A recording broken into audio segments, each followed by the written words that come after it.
They say that art imitates life, but our guest today lives art through her life. Now, from screen to stage, she has given some phenomenal performances that shows us that she is not just all about acting, but giving life, giving vulnerability and complexity to every character that she carries. She's an actress, a storyteller, so many things in one that you'd find out in a bit.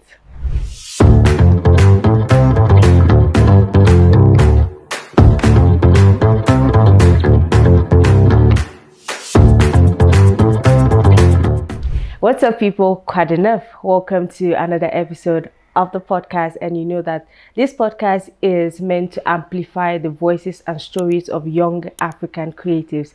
Now, like I said, our guest today is one of a kind. She is a multi-talented creative, if I can say that myself. She is a phenomenal actress, whether on screen, on stage. We have the one, the only Ange on Kwadeneuf. Hello. Bonsoir. Comment tu vas? Ça va. Beaucoup stressée par le travail, mais en force. Ok. Bon, je suis contente de t'avoir sur Kwadeneuf, mais avant de commencer, on va faire un petit jeu. Je sais que tu aimes le jeu. Ok. Tu es prêt? D'accord, oui. Donc, on va faire le 10 or that, donc tu vas choisir un. Ok. Donc, le premier, le scène du théâtre ou plateau du tournage? Théâtre. Bah, rien à dire, théâtre. Ok. Les scènes émotionnelles ou rôle d'action? Émotionnel. Les scènes émotionnelles, c'est plus moi, émotionnel. Ok. Mais est-ce que tu te vois jouer un rôle d'action? Bien sûr. C'est mon travail, mais je penche beaucoup plus sur ce qui tend vers les émotions, ça c'est sûr. Ok. Récit centré sur le personnage ou histoire pleine de rebondissements? Ça, c'est une très bonne question. Je pense que je préfère les histoires pleines de rebondissements. Les plot twists, pour moi, c'est toujours intéressant d'avoir l'impression qu'on a compris et de se rendre compte qu'en fait, on n'a pas compris. Ouais, ça, j'adore. Je pense que je préfère ça, malgré que j'aime aussi beaucoup les histoires profondes, mais vraiment, là où il y a des rebondissements, c'est toujours plus intéressant, je trouve. Moi aussi, je trouve ça. Ok. Cours de théâtre ou apprentissage sur le terrain? Très bonne question aussi. Le théâtre s'apprend mieux sur le terrain. Genre vraiment, quoi qu'on puisse dire, on peut avoir fait toute la théorie qu'on veut. Si on n'a jamais joué, on n'a pas fait de théâtre en fait. Donc, jouer, c'est toujours mieux d'apprendre en jouant que d'apprendre dans les livres. Mais tu sais, il y a quelque chose que j'ai jamais dit à personne, c'est que je préfère regarder le théâtre sur scène que de regarder un film. Je préfère toujours le stage play. Voilà. Like, I've always loved stage play. C'est une expérience qui est plus sensorielle, qui est plus vivante par rapport Because it's like you have to connect with your audience live on stage. Donc, pour moi, c'est parfait. Ok, prochaine. Scène riche en dialogue ou scène basée sur l'expression? Scène basée sur l'expression. Ça, il n'y a même rien à dire. On peut carrément faire des pièces de théâtre où il n'y a même pas de dialogue et les gens restent scotchés là 1h30. Mais si tu vas regarder une pièce et que ça fait que parler, ça peut fonctionner, hein, ça fonctionne, mais le silence parfois pèse plus. Donc, plus d'action, moins de paroles, ça passe mieux. Ça passe mieux. Je trouve aussi. Ok, thank you for indulging me in that little game. Donc, avant de commencer, I want to know how it was growing up. What were the things that interested you? Parce que parfois, quand on voit notre parcours, on va voir qu'il y a des traits que tu avais dans ton enfance qui correspondent à ce que tu es en train de faire. Donc, how was your childhood like? Moi, je fais partie des gens qui ont réalisé leur rêve d'enfant. Je pense qu'on n'est pas nombreux, mais moi, petite, je savais que dans ma vie, je dois passer à la télé. Ça, c'était pas négociable, en fait. Quand j'y repense, c'est vrai que j'y ai pas pensé depuis, mais quand j'y repense, je trouve ça magnifique. Toute petite, déjà, j'ai inventé des chansons, j'ai inventé des films dans ma tête. Mais bon, les parents, tout ça, tous les artistes ont à peu près la même histoire. Je suis allée faire la série C. Et heureusement, j'aime souvent dire que tout arrive pour le mieux et c'est le cas. En allant faire la série C, je me souviens plus trop comment j'atterris dans le club francophonie de mon lycée. Le coordonnateur du club était mon professeur de français. Donc, de là, j'ai joué on a monté notre première pièce de théâtre qui est La Marmite de Kokambala, qu'on a joué plusieurs fois. Et comme si c'était déjà tout tracé, j'ai rencontré quelqu'un qui m'a introduit dans un monde et de fil en aiguille, je me suis retrouvée à faire du théâtre, à faire du cinéma et franchement, je répète que je fais partie de ces gens-là qui y ont cru. Il y a eu un moment de ma vie où je devais choisir entre oser faire carrière dans l'art ou continuer l'école et faire l'art de côté par passion et tout. Et je me suis dit, vas-y. Mais qu'est-ce qui t'a poussé à faire le choix que non, je vais oser?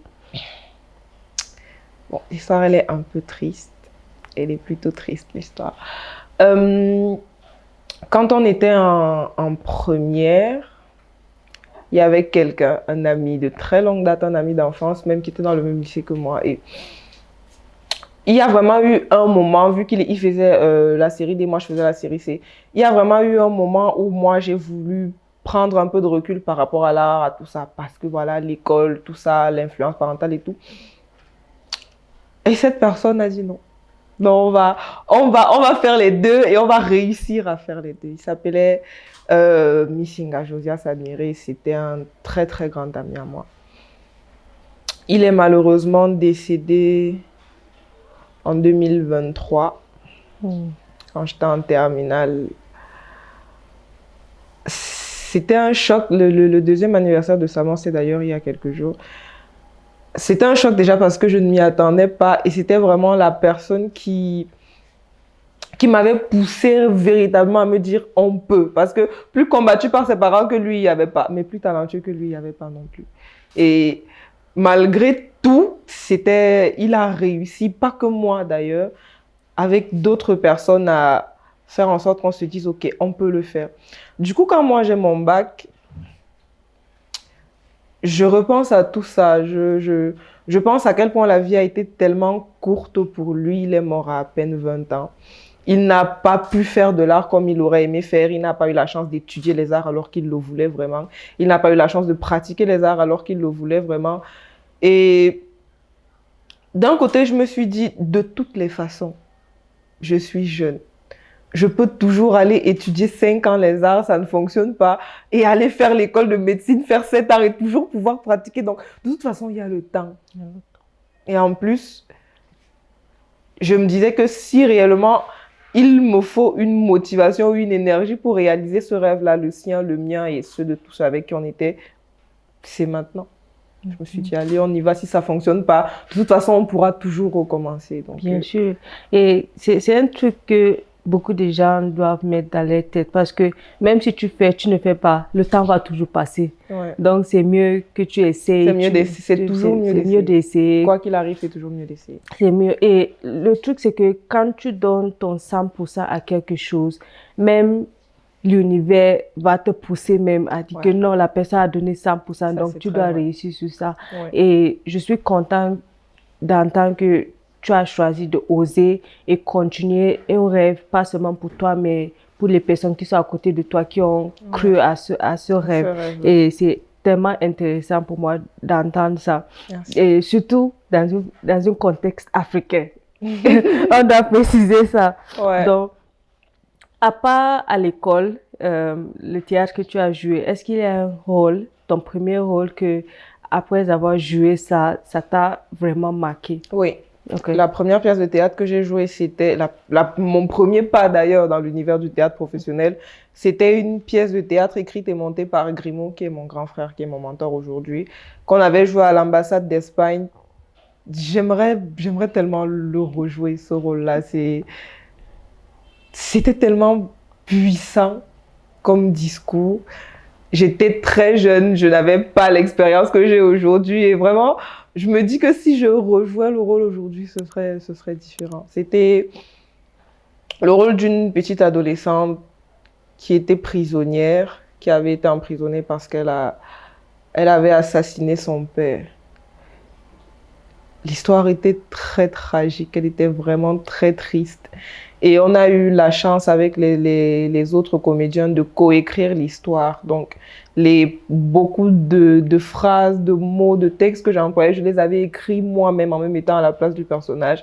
Et ça, c'est une expérience que j'ai plus jamais retrouvée. Et c'était du théâtre et du slam. C'était une comédie slamée. Et à cette période-là, je faisais beaucoup de slam. Et franchement, s'il était riche, le rôle, j'aimerais vraiment le rejouer un jour, ça. La façon que tu parles de ce rôle, maintenant, je suis un peu jaloux que je n'étais pas là Ah ouais. pour regarder ça. Ah ouais, j'espère vraiment qu'on pourra reprogrammer ce spectacle. Ok. C'est tellement intéressant. Et moi, je trouve que toujours, like, the first role that marks you will always be with you. Like, it kind of sets a precedent for everything you're going to do after that. So, being able to remember it and then doing it with the things you love, tu vois, le slam, tu faisais le slam et maintenant, you are acting at the same time, donc c'est un mélange unique, tu vois. Et pour moi, je suis intéressée parce que en causant avec toi, je vois que tu es quelqu'un qui aime les rôles émotionnels. Oui, beaucoup. Donc, oui, beaucoup. How do you prepare for an emotional scene or an emotional character that you have to become? La première étape, je le dis aussi à mes comédiens, vu que je suis metteur en scène, c'est de comprendre le personnage, de s'interroger véritablement qui il est. Et ça va même au-delà du texte, c'est vraiment essayer de trouver une personnalité, c'est-à-dire lui donner un âge, lui donner une histoire propre qu'on peut s'inventer, vraiment arriver à pouvoir parler du personnage comme si c'est quelqu'un qu'on connaît. Ça, c'est très important. Une fois que c'est fait, il faut identifier, en tout cas moi, c'est ce que je fais, les similitudes qu'il y a entre ta personne et le personnage pour arriver à voir si tu comprends l'émotion. Parce que la plupart du temps, si tu ne comprends pas ce que le personnage vit, tu peux pas forcément bien le jouer. C'est pour ça qu'on demande à ceux qui jouent des rôles de médecins d'aller dans des hôpitaux, tout ça. Si tu ne comprends pas la situation dans laquelle le personnage se trouve, tu ne peux pas la jouer. Donc, j'essaye de trouver en moi ce que le personnage essaye d'exprimer. Et la dernière chose, je sais pas comment je veux dire ça. C'est un peu une maladie, mais dans mon art, ça sert beaucoup, c'est que je suis hypersensible. Mais vraiment, j'arrive à prendre les émotions déjà. Je suis le genre de personne qui pleure quand une scène d'un film est trop joyeuse ou bien quand la scène est trop triste et tout. Je suis vraiment... Et la plupart du temps, me remémorer quelque chose à moi qui m'a fait mal. Arriver à mettre ça à côté du personnage, ça crée une certaine vraisemblance, une certaine crédibilité. Et c'est justement arriver à comprendre, accepter d'abord ses propres émotions, à les comprendre et à pouvoir les substituer à celles du personnage qui fait tout le travail. Ok. It makes a lot of sense. Et le fait que tu peux utiliser on peut dire characteristics ou bien, like being emotional, being sensible, using that to be able to transmit it into your work, to me, it's like a superpower parce que parfois on dit que these are like your disadvantages, mais in quotes disadvantages, but those disadvantages can actually be advantages in the right places that we can use them. Mais en même temps, c'est dangereux.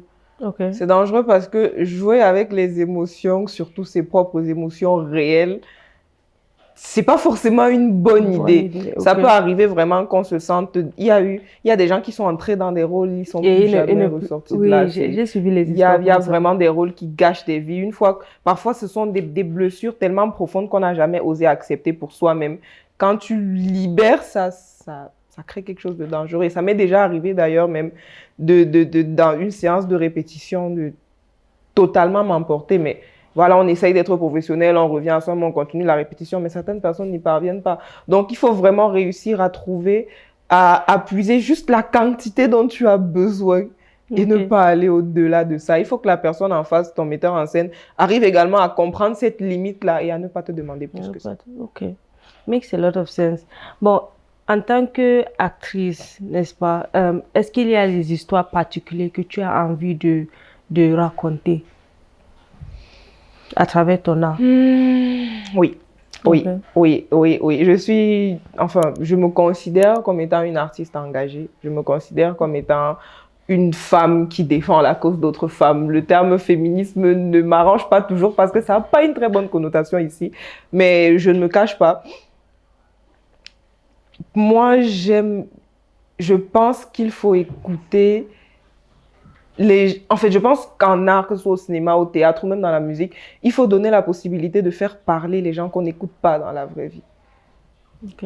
Et ça englobe un nombre incalculable de choses et surtout les personnes défavorisées. Ma pièce de théâtre parle justement de cette catégorie de personnes-là qu'on ne regarde jamais.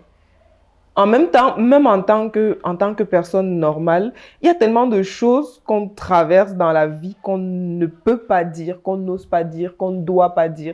Et le théâtre doit servir de place pour que ces émotions-là sortent parce que ça détruit.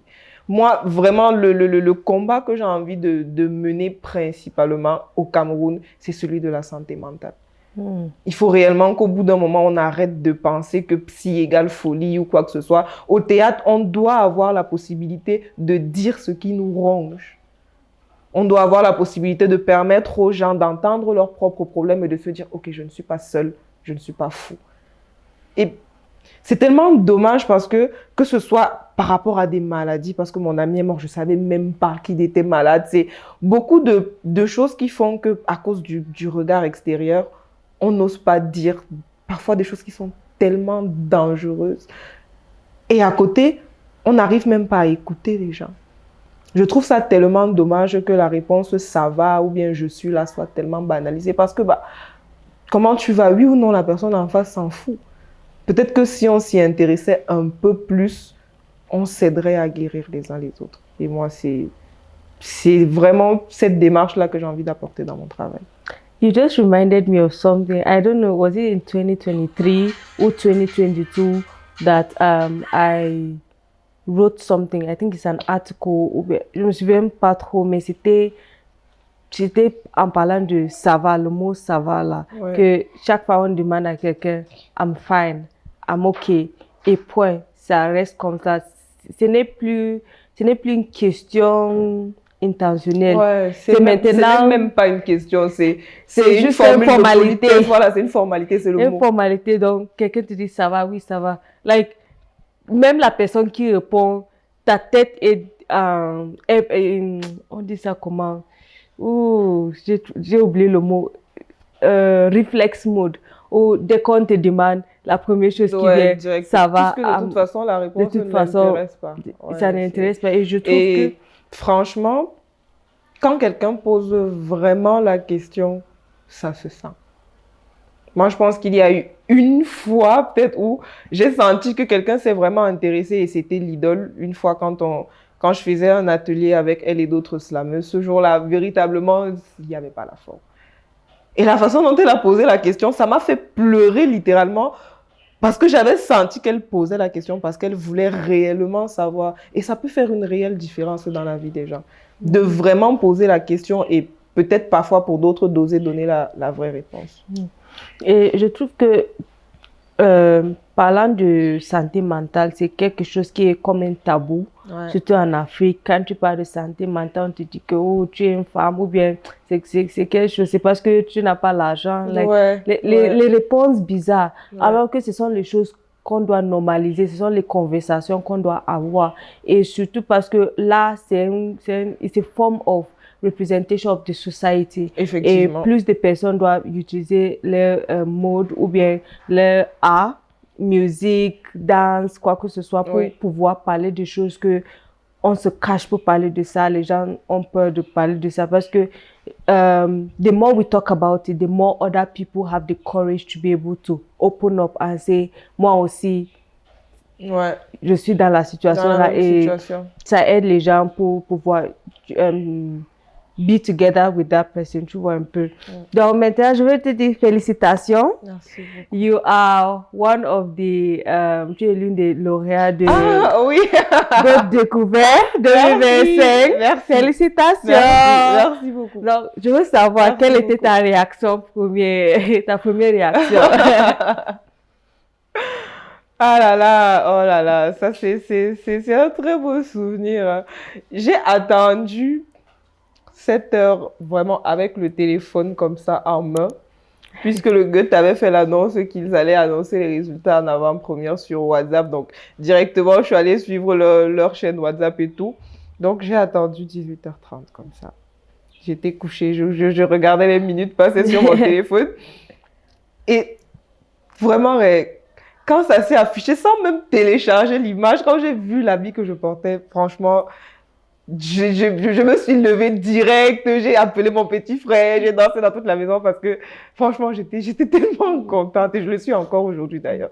Non, quand j'ai vu la fille, j'étais contente parce que être en contact avec toi, même si je t'ai jamais vu en scène, mais on s'est rencontrés l'année dernière pendant le Vibe Show Ouais. et juste la séance que tu as eue avec les enfants, c'était tellement mignon et j'étais contente que ton art que tu as choisi, les autres voient aussi ce que tu fais et ils apprécient. Donc, I'm wishing you all the best as you go on this journey as GOAT's Discovery of the Year.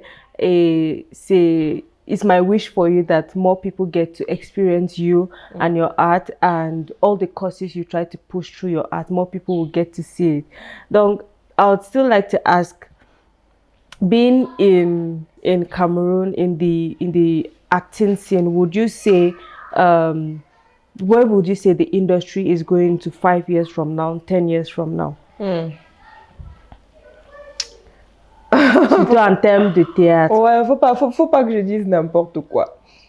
L'industrie du théâtre, déjà au Cameroun, est vraiment très restreinte, on va dire. Okay. Tout le monde connaît tout le monde. Voilà, c'est vraiment difficile pour les étudiants, même d'ailleurs de notre département, de s'orienter en théâtre parce que le théâtre demande beaucoup plus de patience. Ça demande, dans certains cas, beaucoup plus d'efforts.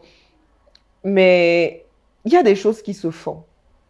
Il y a des choses qui se font. Il y a il y a les aînés déjà du théâtre, les gens que nous on est venus trouver qui essayent de faire des choses. Il y a vraiment beaucoup de doyens du théâtre qui essayent de nous donner ce qu'eux, ils n'ont pas eu. Par là, j'entends des formations de qualité.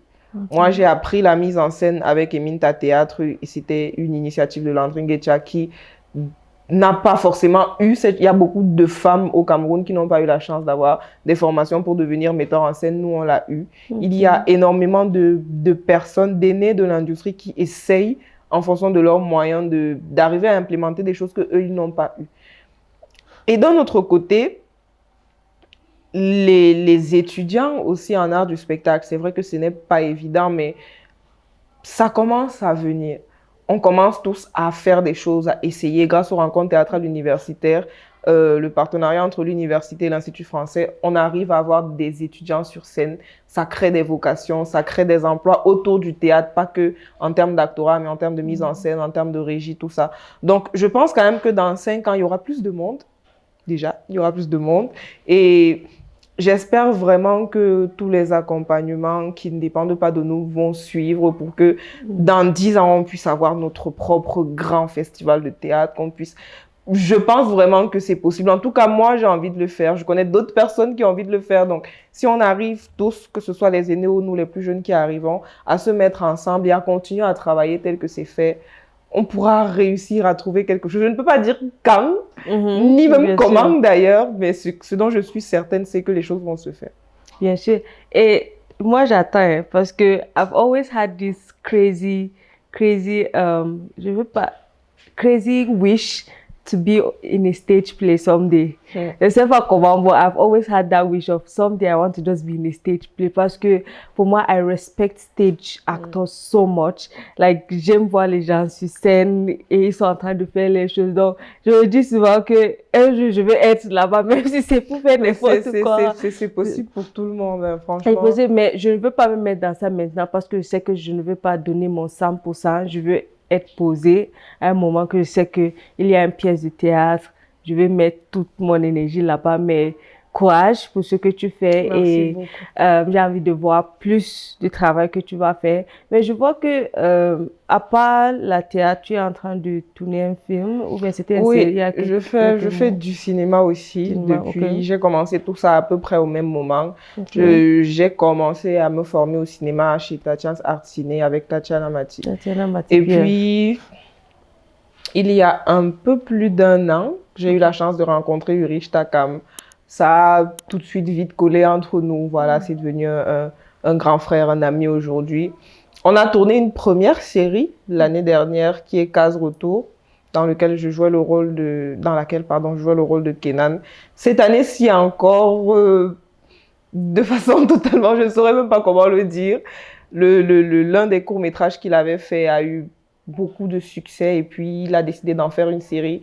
Et j'ai été appelée là-bas aussi, donc c'est la série En toute âme et inconscience, dans laquelle je joue le rôle de Sarah. Et on va très probablement tourner la saison 2 de Case Retour pendant les vacances. Donc, naturellement, le cinéma, ça fait partie du lot. En fait, je ne saurais Oui. vraiment pas du tout dissocier les deux. C'est vrai que j'ai beaucoup un penchant pour le théâtre. Ça, c'est vraiment de cœur, c'est vraiment d'âme. Mais j'aime aussi beaucoup l'actorat, j'aime aussi beaucoup le cinéma, surtout avec la maison de production Bimoulay qui, c'est devenu une grande famille aujourd'hui. Ce sont tous et toutes des personnes formidables. Donc, ça me plaît aussi. Peut-être pas plus, mais autant que le théâtre.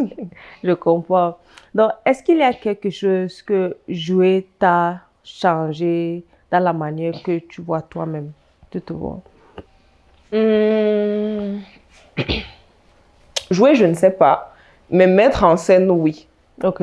La mise en scène, c'est gérer les gens. Être un metteur en scène, c'est tout bonnement être un manager de la façon la plus simple possible. Ok. Et c'est vrai que j'ai toujours eu un temps, pour ceux qui me connaissent, en public, j'ai toujours eu un tempérament plutôt fort, plutôt autoritaire. Mais voilà, ceux qui me connaissent personnellement savent que je ne suis pas réellement comme ça. Donc, justement, je ne suis pas réellement comme ça parce que je suis de base quelqu'un d'hypersensible, déjà. Je suis une overthinker, donc ça tourne, c'est H24. Ceux qui sont overthinkers le savent, c'est infernal. C'est infernal. Réfléchir H24 plus l'hypersensibilité, c'est infernal. Mais la mise en scène a réparé ça. Réparé dans le sens où je le conçois plus comme une force qu'autre chose. Je réfléchis tout le temps. Je ne me suis jamais assise pour travailler mes mises en scène de façon, je vais dire, académique. Il n'y a jamais un moment où je me suis assise, je me suis dit, le spectacle va commencer comme ça. Non, non, non, ça vient tout seul. Ça vient tout seul. Parce que je suis tout le temps en train de réfléchir. Je suis tout le temps en train de trouver des solutions à des problèmes. Et ça, c'est miraculeux, en fait. Peu importe la situation qui va venir me trouver, mais je dis peu importe, et les gens le savent, je vais la régler. Sans avoir besoin de m'asseoir, vraiment de devoir, ça vient tout seul. Beaucoup d'articulations, vraiment, ça se passe dans ma tête. Ça peut m'arriver de maturer même une idée pendant une semaine sans l'écrire nulle part. C'est là, au fur et à mesure où je réfléchis, ça se stocke quelque part dans ma tête. Et quand je vois les comédiens, ça vient. L'hypersensibilité également me permet de mieux comprendre les textes, de mieux comprendre les personnages et de mieux savoir comment le dire aux comédiens. Ces choses-là qui étaient des handicaps un peu pour moi pendant mon adolescence sont devenues ma plus grande force. Parce que même au cinéma, c'est facile pour moi d'assimiler, de comprendre, de jouer juste sans avoir besoin de le répéter pendant une semaine. Et ça, c'est énorme. En plus de tout ce qui est confiance en soi, tout ce qui est leadership, tout ce qui est... Parce que ça ne se voit pas beaucoup. Les gens qui me connaissent le savent, mais je doute énormément de moi. Tout le temps, tout le temps, tout le temps. Mais quand on a des obligations de résultats, on apprend à vivre avec ce doute-là et à s'en servir, en fait. Je ne le prends pas comme une mauvaise chose, mais plus comme une opportunité de remettre en question les choses et de trouver toujours une meilleure manière de faire. Mais j'ai peur tout le temps, j'ai peur d'échouer comme tout le monde. Ça ne se voit tellement pas et ça me fait tellement bizarre quand les gens me le disent, mais j'ai tout le temps peur. Mais grâce à la mise en scène, il y a eu tellement de choses que j'ai vécues qui m'ont permis de me dire, quoi qu'il arrive, tu peux le faire. Et ça, je ne sais pas si je l'aurais acquis autrement qu'en faisant du théâtre. Est-ce que tu as un rôle de rêve que tu as envie de jouer? Je sais pas, un rôle de rêve. Il faut dire que depuis que j'ai commencé la mise en scène, je m'éloigne un peu des planches, à vrai dire. Je ne sais pas. Je ne sais pas. Je Je ne peux sais te dire, pour moi, mon rôle de rêve, c'est d'être un spy. Spy woman. Le film. C'est mon rôle de rêve là-bas. Ouais, je pense aussi que peut-être les deux antipodes de ma personnalité, donc les rôles puissants, genre que ce soit une reine ou une chef d'entreprise ou tout ce que vous voulez, ça me parle. Ok. Et à l'inverse, comme le premier rôle que j'ai joué, des rôles de personnes défavorisées, que ce soit de malades, de prisonniers, de gens à qui on ne donne pas la parole. Quand je vois parfois mes comédiens jouer sur scène, je suis tellement jalouse. Mais je pense que ça compte plus pour moi d'avoir la possibilité de parler pour ceux qui ne peuvent pas que toute autre chose, en fait. Donc, que ce soit la mise en scène ou en termes de jeu, ça me parlerait peut-être plus ce genre de rôle-là, mais je ne sais pas s'il y a un rôle spécifique. Ok, ça va. Bon, on a encore un autre jeu qu'on va jouer. Ok. Donc, je vais commencer une phrase et tu vas compléter. Tu ne dois pas réfléchir. La première chose qui vient dans ta tête. Ok. Ok. Ce que je préfère dans le métier d'actrice, c'est... Les émotions. Quand je suis dans la peau d'une personnage, je me sens... À l'aise, un peu. L'histoire la plus puissante que j'ai contribué à raconter, c'est... Celle de Diogène dans Et nous les chiens de la rue. Ok. Le cinéma camerounais est... Première chose qui vient dans ta tête. Le cinéma camerounais, c'est quoi la première chose qui vient dans ma tête? En construction. Ok, ça passe. Je veux que les jeunes filles qui me regardent sachent que... Elles peuvent tout faire. J'aime ça. Tu peux dire ça à la caméra. Je veux que les jeunes filles qui me regardent sachent qu'elles peuvent tout faire. Absolument tout. Absolument tout. Ce que les gens ne voient pas, c'est... Le stress. Makes a lot of sense. Ok, je t'ai déjà demandé ça, ton rôle de rêve. Donc, tu m'as déjà dit. Ouais, tout ce qui tend dans les personnes défavorisées, les personnes touchées, tout ce qui tend dans l'émotionnel. Ok. Bon, avant que je te laisse, il y a un exercice que tous mes invités font. Donc, tu dois écrire une lettre à jeune Ange qui ne connaissait pas qu'elle sera là aujourd'hui. Donc, tout ce que tu vas lui dire maintenant, tu vas lui dire. Je vais commencer la lettre pour toi. Ok. Cher Ange, comment? Bon. Cher Ange, sache que quoi qu'il puisse arriver, tu peux tout faire. Continue à tomber, continue à pleurer, mais en même temps, continue à te relever tous les matins comme tu le fais. Arrête de trop t'en vouloir pour les choses qui ne dépendent pas de toi. Arrête de trop prendre les problèmes des gens personnellement. Oh, merde. Crois en toi et ne pleure pas beaucoup, ça va aller. Ça va aller. Merci beaucoup. Ça va, de rien. Merci beaucoup d'être passé sur Quoi de neuf. Je profite pour t'inviter, toi, inviter ton équipe et inviter tous ceux qui nous regardent pour 2 dates. Ok. On parle de théâtre ici. La première, c'est le 8 mai à l'Institut français de Yaoundé. Okay. Où on va jouer aux rencontres théâtrales universitaires, une pièce de théâtre que je suis en train de monter actuellement, qui me casse beaucoup la tête d'ailleurs. Ouais, c'est difficile. Et la deuxième, la date n'est pas encore calée, mais tu en parlais déjà tout à l'heure, c'est le spectacle qui sera le résultat de ce concours du Goethe Découverte. Ce sera probablement dans la zone de juin-juillet à l'Institut Goethe.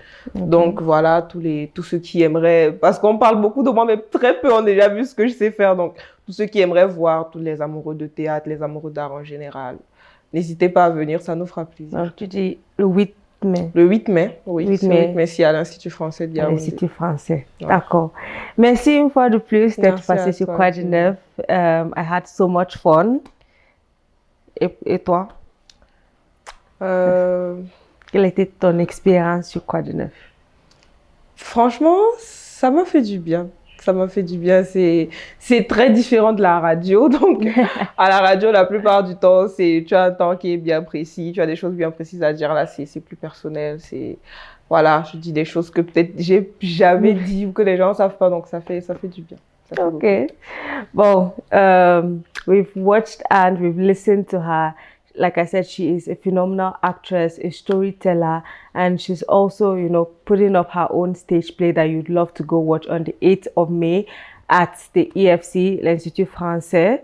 And if you want to have a good time, you make sure you pass by there and also follow her on her social media platforms. We're going to put her handle so that you can follow her journey. And like she said, to every young woman who is watching her, you can do everything. You can be anything that you want to be. Catch you on the next episode of Quadinev. I remain your host, The Voice Gemma, and always remember there is something inside of you that the world needs to hear. See you.